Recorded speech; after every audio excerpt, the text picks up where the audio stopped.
प्रिय मित्र, आंखें बंद करो, एक गहरी सांस लो और इस क्षण को महसूस करो। महसूस करो उस हवा को जो तुम्हारे फेफड़ों में प्रवेश कर रही है। महसूस करो उस धड़कन को जो बिना तुम्हारी अनुमति के चल रही है। महसूस करो उस मौन को जो हर शोर के पीछे छुपा बैठा है, क्योंकि यही क्षण है और यही क्षण सत्य है। मन कहेगा अभी नहीं, बाद में। मन हमेशा कहता है कल, लेकिन जीवन कभी कल में नहीं होता। जीवन हमेशा अभी में होता है। तुम्हारा सारा दुख इसलिए है क्योंकि तुम वहां नहीं हो जहां जीवन है। तुम स्मृतियों में जीते हो या कल्पनाओं में भटकते हो। कभी बचपन को याद करते हो, कभी भविष्य की चिंता करते हो, और इस बीच जो वर्तमान है वो हाथ से निकल जाता है। देखो, ये कितना अजीब है। तुम उस चीज की तलाश कर रहे हो जो तुम्हारे पास पहले से है। तुम शांति ढूंढ रहे हो, जबकि शांति तुम्हारी प्रकृति है। तुम प्रेम खोज रहे हो, जबकि प्रेम तुम्हारी आत्मा की सुगंध है। तुम आनंद ढूंढ रहे हो, जबकि आनंद तुम्हारा जन्म सिद्ध अधिकार है। लेकिन मन कहता है कुछ करो, कुछ बनो, कुछ हासिल करो, और उसी कुछ की दौड़ में तुम अपना सब कुछ खो देते हो। तुम्हें सिखाया गया है कि तुम अधूरे हो, कि तुम्हें बेहतर बनना है, कि तुम्हें सफल होना है, और यही सबसे बड़ा झूठ है। तुम पूरे पैदा हुए हो, लेकिन समाज तुम्हें टूटा हुआ बनाता है। बच्चा जब जन्म लेता है वो शांत होता है। उसकी आंखों में कोई भय नहीं होता, उसके हृदय में कोई लालच नहीं होता। फिर धीरे धीरे उसे बताया जाता है तुलना करो, प्रतिस्पर्धा करो, दूसरों से आगे निकलो, और उसी दिन से उसकी आत्मा घायल हो जाती है। वो मुस्कुराना भूल जाता है, वो मौन भूल जाता है, वो स्वयं को भूल जाता है, और फिर वो मंदिर जाता है, मस्जिद जाता है, चर्च जाता है, ईश्वर को खोजने। लेकिन ईश्वर बाहर नहीं है। ईश्वर तुम्हारी सांसों में है, ईश्वर तुम्हारे मौन में है, ईश्वर इस क्षण में है। लेकिन तुम सुन नहीं पा रहे, क्योंकि तुम्हारा मन बहुत शोर करता है। मन एक बाजार है, हजार आवाजें, हजार इच्छाएं, हजार डर, और इस भीड़ में आत्मा की आवाज दब जाती है। ध्यान का अर्थ है इस बाजार से थोड़ी देर बाहर आ जाना, कुछ नहीं करना, बस बैठ जाना और देखना। अपने विचारों को देखना, अपने भावों को देखना, अपने शरीर को देखना। कोई निर्णय मत करो, कोई विश्लेषण मत करो, बस साक्षी बनो। धीरे धीरे तुम देखोगे विचार आ रहे हैं, जा रहे हैं, जैसे बादल आते हैं और चले जाते हैं, और तुम आकाश हो। लेकिन अब तक तुम खुद को बादल समझते रहे हो। तुम सोचते रहे मैं दुखी हूं, असल में दुख आया था। तुम नहीं, तुम सोचते रहे मैं परेशान हूं, असल में परेशानी आई थी। तुम नहीं, तुम वह हो जो देख रहा है, और जो देख सकता है वह कभी दुखी नहीं हो सकता। जिस दिन यह समझ आ जाती है उसी दिन क्रांति घटती है। तब तुम्हें कुछ साबित नहीं करना पड़ता, तब तुम्हें किसी से आगे नहीं निकलना पड़ता, तब तुम्हें कहीं पहुंचना नहीं पड़ता।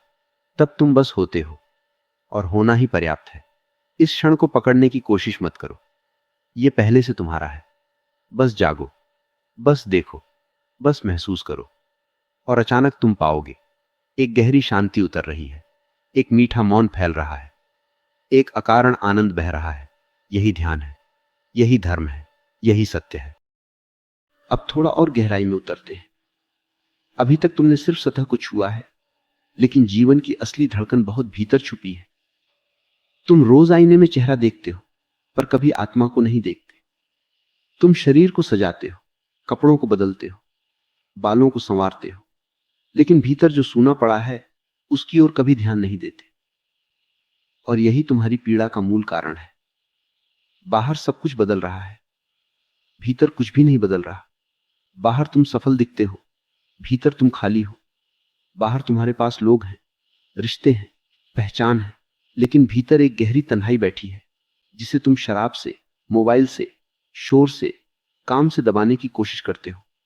मगर याद रखना, जिसे तुम दबाते हो वही और ताकतवर होकर लौटता है।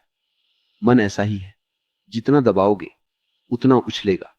इसलिए मैं कहता हूं, भागो मत, लड़ो मत, बस देखो। अपने अकेलेपन को देखो, अपने डर को देखो, अपनी असुरक्षा को देखो। जब तुम देखने लगते हो चीजें बदलने लगती हैं। तुम्हें सिखाया गया है कि मजबूत बनो, रो मत, भावुक मत बनो, कमजोरी मत दिखाओ। लेकिन मैं तुमसे कहता हूं, कमजोर होना भी एक सुंदरता है। आंसू भी प्रार्थना हो सकते हैं, टूटना भी ध्यान हो सकता है। जब तुम पूरी ईमानदारी से अपने दुख को स्वीकार कर लेते हो, तभी वो धीरे धीरे गलने लगता है। दुख को हटाने की कोशिश मत करो, दुख को समझो, क्योंकि हर दुख तुम्हें तुम्हारे भीतर की ओर ले जाना चाहता है। हर पीड़ा एक शिक्षक है, लेकिन तुम शिक्षक की बात सुनने के बजाय उसे बाहर निकालने में लगे रहते हो। देखो, समाज ने तुम्हें सिखाया है कि दूसरों जैसे बनो। कोई अमीर है, तुम भी अमीर बनना चाहते हो। कोई प्रसिद्ध है, तुम भी प्रसिद्ध होना चाहते हो।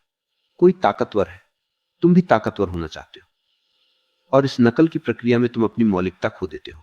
तुम भूल जाते हो कि तुम्हारा फूल अलग रंग का है, तुम्हारी खुशबू अलग है, तुम्हारा गीत अलग है।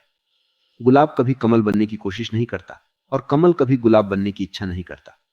प्रकृति में हर चीज अपनी जगह पर संतुष्ट है। सिर्फ इंसान असंतुष्ट है, क्योंकि इंसान तुलना करता है। तुलना जहर है। तुलना तुम्हें वर्तमान से काट देती है। तुलना तुम्हें हमेशा कम महसूस कराती है।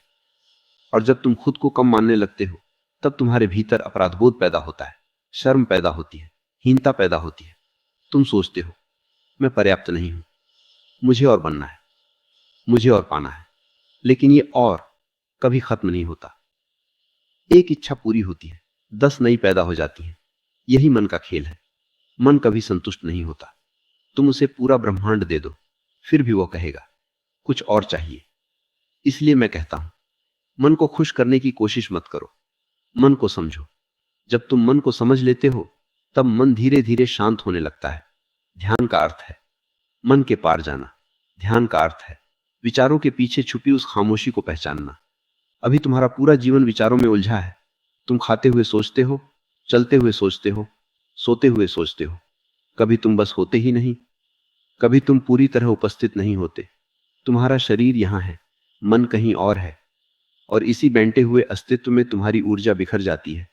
कभी कोशिश करो, चाय पीते समय सिर्फ चाय पियो, पानी पीते समय सिर्फ पानी पियो, चलते समय सिर्फ चलो। उस क्षण में पूरी तरह मौजूद रहो, और अचानक तुम पाओगे कि साधारण सी चीजों में भी एक दिव्यता छुपी है। एक घूंट पानी भी ध्यान बन सकता है, एक सांस भी पूजा बन सकती है। अगर तुम पूरी तरह जागरूक हो, तुम पूछते हो, जीवन का अर्थ क्या है? मैं कहता हूं, जीवन का कोई अर्थ नहीं है, जीवन खुद अर्थ है। जीवन को जीना ही उद्देश्य है। फूल खिलता है क्योंकि खिलना उसका स्वभाव है। पक्षी गाता है क्योंकि गाना उसका स्वभाव है। नदी बहती है क्योंकि बहना उसका स्वभाव है। और तुम्हारा स्वभाव है चेतन होना, प्रेम करना, आनंदित होना। लेकिन तुमने जीवन को एक प्रोजेक्ट बना लिया है। तुम हर चीज को लक्ष्य बना लेते हो, यहां तक कि ध्यान को भी लक्ष्य बना लेते हो। तुम कहते हो, मुझे शांत होना है, मुझे जागृत होना है, और यही चाह तुम्हें और दूर ले जाती है। जागरण कोई उपलब्धि नहीं है। यह याद करने जैसा है, जैसे कोई अपना खोया हुआ घर याद कर ले। तुम पहले से ही वही हो जिसकी तलाश कर रहे हो, बस भूल गए हो। और यह भूल समाज ने सिखाई है। तुम्हें बताया गया है कि बाहर देखो, पैसा बाहर है, सम्मान बाहर है, प्रेम बाहर है, और धीरे धीरे तुम्हारी दृष्टि बाहर की हो गई। अब मैं तुम्हें वापस भीतर की ओर मोड़ रहा हूं। जब तुम भीतर उतरते हो, शुरुआत में अंधेरा दिखेगा, डर लगेगा, पुरानी यादें आएंगी, दबाए हुए भाव बाहर आएंगे। लेकिन भागना मत, यही असली साधना है। इसी अंधेरे में रोशनी छुपी है। जैसे बीज मिट्टी में अंधेरे से गुजरकर ही अंकुर बनता है, वैसे ही तुम्हारी चेतना भी इस आंतरिक अंधकार से गुजरकर ही प्रकाशित होगी।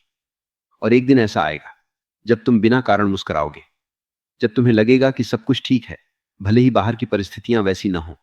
भीतर एक स्थिरता आ जाएगी, एक गहरी जड़ता। तब लोग पूछेंगे, तुम इतने शांत कैसे हो? और तुम हंसोगे, क्योंकि तुम्हें पता होगा कि शांति कहीं से आई नहीं है, वो हमेशा से यहां थी। बस इतना ही कहना है, जल्दी मत करो। आध्यात्म कोई दौड़ नहीं है, कोई मंजिल नहीं है। यह एक धीमी सुंदर यात्रा है। हर सांस के साथ, हर पल के साथ अपने ऊपर करुणा रखो, अपने साथ प्रेम से पेश आओ। तुम वर्षों से खुद से लड़ते रहे हो, अब थोड़ा मित्र बनो। प्रिय मित्र, अब जब तुम थोड़ा शांत होना सीख रहे हो, अब जब तुम्हारे भीतर की आवाज थोड़ी स्पष्ट होने लगी है, तब एक बात समझना बहुत जरूरी है। तुम्हारी असली समस्या बाहर की नहीं है, तुम्हारी असली समस्या भीतर की है। बाहर की परिस्थितियां तो सिर्फ बहाने हैं। कोई कहता है पैसा नहीं है, कोई कहता है रिश्ते ठीक नहीं है, कोई कहता है शरीर बीमार है, कोई कहता है समय खराब चल रहा है। लेकिन मैं तुमसे कहता हूं, असली बीमारी यह है कि तुम खुद से कटे हुए हो, तुम अपनी आत्मा से दूर हो गए हो, तुम अपने भीतर की शांति को भूल चुके हो। और जब तक ये दूरी बनी रहेगी, तब तक चाहे तुम्हारे पास पूरी दुनिया क्यों न हो, भीतर खालीपन ही रहेगा। तुमने देखा होगा, बहुत से लोग जिनके पास सब कुछ है फिर भी दुखी हैं, बेचैन हैं, नींद की गोलियां खाते हैं, डॉक्टरों के चक्कर लगाते हैं। और बहुत से लोग जिनके पास कुछ भी नहीं है फिर भी मुस्कुरा रहे हैं, गीत गा रहे हैं, आकाश को देखकर धन्यवाद दे रहे हैं। फर्क परिस्थितियों का नहीं है, फर्क चेतना का है। तुम जिस तरह सोचते हो वही तुम्हारा संसार बन जाता है। अगर तुम्हारी सोच डर से भरी है तो दुनिया डरावनी लगेगी। अगर तुम्हारी सोच प्रेम से भरी है तो वही दुनिया सुंदर लगने लगेगी। मन एक रंगीन चश्मा है, वही रंग सब जगह दिखाई देता है। इसलिए मैं बार बार कहता हूं, मन को बदलने की कोशिश मत करो, मन के पार जाना सीखो। मन को सुधारना असंभव है, मन स्वभाव से ही अशांत है। जैसे समुद्र में लहरें उठती हैं, वैसे ही मन में विचार उठते रहते हैं। तुम लहरों को रोक नहीं सकते, लेकिन तुम समुद्र की गहराई में उतर सकते हो, जहां सब शांत है। ध्यान तुम्हें वही गहराई दिखाता है। ध्यान तुम्हें याद दिलाता है कि तुम सिर्फ सोचने वाली मशीन नहीं हो, तुम एक जीवित रहस्य हो। तुम्हारे भीतर एक ऐसा केंद्र है जो हमेशा स्थिर रहता है। शरीर बूढ़ा होता है, मन बदलता है, भावनाएं आती जाती हैं, लेकिन वह केंद्र कभी नहीं बदलता। वही तुम्हारी आत्मा है, वही तुम्हारा असली स्वरूप है। लेकिन समाज ने तुम्हें उस केंद्र से जोड़ने की बजाय तुम्हें बाहरी पहचान दे दी। नाम, जाति, धर्म, पेशा, पद, और तुम उन्हीं पहचानों में उलझ गए। तुम कहते हो, मैं ये हूं, मैं वो हूं, लेकिन कभी यह नहीं कहते, मैं हूं, बस मैं हूं काफी है। उसमें सब समाया हुआ है। जब तुम सिर्फ हो जाते हो, तब सारी परिभाषाएं गिर जाती हैं। तब कोई हिंदू नहीं रहता, कोई मुसलमान नहीं रहता, कोई अमीर नहीं रहता, कोई गरीब नहीं रहता। तब सिर्फ चेतना रहती है। तुमने कभी महसूस किया है कि जब तुम बहुत गहराई से किसी को प्रेम करते हो, उस क्षण तुम्हारा अहंकार गायब हो जाता है। उस समय तुम यह नहीं सोचते कि मैं कौन हूं, तुम बस बहते हो। वही अवस्था ध्यान की भी है। फर्क सिर्फ इतना है कि प्रेम में तुम किसी और में खो जाते हो, ध्यान में तुम खुद में लौट आते हो। लेकिन लौटना आसान नहीं है, क्योंकि तुम वर्षों से बाहर भटकते रहे हो। शुरुआत में भीतर जाना डरावना लगता है। वहां पुराने जख्म हैं, दबाई हुई इच्छाएं हैं, अधूरी भावनाएं हैं। पर याद रखना, जो भीतर दबा है वही तुम्हारी ऊर्जा को बांध कर रखे हुए है। जब तुम साहस करके उसे देखने लगते हो, तब धीरे धीरे वह पिघलने लगता है। तुम सोचते हो कि आध्यात्म का मतलब है हमेशा खुश रहना। नहीं, आध्यात्म का मतलब है हर भावना को पूरी तरह स्वीकार करना। जब दुख आए उसे पूरी तरह महसूस करो, जब खुशी आए उसे भी पूरी तरह जियो। भागो मत, बचो मत, क्योंकि जो तुम पूरी तरह जी लेते हो वह तुम्हें बांधता नहीं। जो तुम दबा देते हो वही तुम्हारा कारागार बन जाता है। देखो, जीवन नदी की तरह है। अगर तुम बहोगे तो समुद्र तक पहुंच जाओगे, अगर तुम किनारे पकड़कर बैठ जाओगे तो सड़ने लगोगे। बहना सीखो, परिवर्तन को स्वीकार करो। हर दिन कुछ पुराना मरता है, हर दिन कुछ नया जन्म लेता है, लेकिन तुम पुराने को पकड़े रहते हो। पुराने रिश्ते, पुरानी चोटें, पुरानी पहचानें, और इसी पकड़ में तुम थक जाते हो। छोड़ना सीखो। यह छोड़ना ही ध्यान है, यह छोड़ना ही मुक्ति है। जब कोई विचार आए उसे पकड़ो मत, जब कोई भावना उठे उसे दबाओ मत। बस उसे आने दो, जाने दो, जैसे मेहमान आते हैं और चले जाते हैं। धीरे धीरे तुम देखोगे कि तुम्हारे भीतर एक खाली जगह बन रही है। शुरुआत में यह खालीपन डराएगा। तुम सोचोगे, मैं खो रहा हूं, लेकिन असल में तुम पा रहे हो। यह वही शून्य है जिससे सारा अस्तित्व पैदा हुआ है। यह वही मौन है जिसमें परमात्मा बसता है। और उस मौन में एक दिन तुम्हें एहसास होगा कि तुम अकेले नहीं हो। पूरा अस्तित्व तुम्हारे साथ धड़क रहा है। पेड़ तुम्हारे भाई हैं, आकाश तुम्हारा मित्र है, तारे तुम्हारे साथी हैं। तब तुम किसी से अलग नहीं महसूस करोगे। तब करुणा अपने आप बहने लगेगी।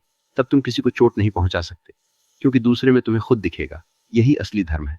कोई ग्रंथ नहीं, कोई पूजा पाठ नहीं, कोई नियम नहीं, बस जागरूकता, बस प्रेम, बस सजगता।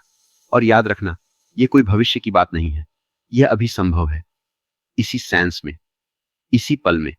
अगर तुम पूरी तरह सुन रहे हो तो यह संदेश तुम्हारे भीतर उतर रहा है। शब्द सिर्फ बहाना है, असली काम तुम्हारी जागरूकता कर रही है। इसलिए मैं बार बार यही कहता हूं, धीरे चलो, गहराई से जियो, खुद के साथ ईमानदार रहो। तुम कहीं गलत नहीं हो, तुम सिर्फ भूले हुए हो, और यह स्मरण ही जागरण है।